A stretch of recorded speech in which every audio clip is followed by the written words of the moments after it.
அஞ்சனாத்திரி அழகிய மலையில் இரவு பகலாக கடும் தவம் செய்து வானர கேசரி கேசரி மனைவி தாயுமாகினார்.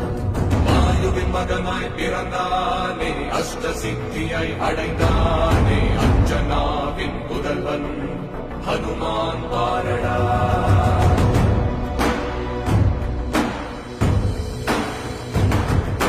காலை விழுந்தவுடன் பசியும்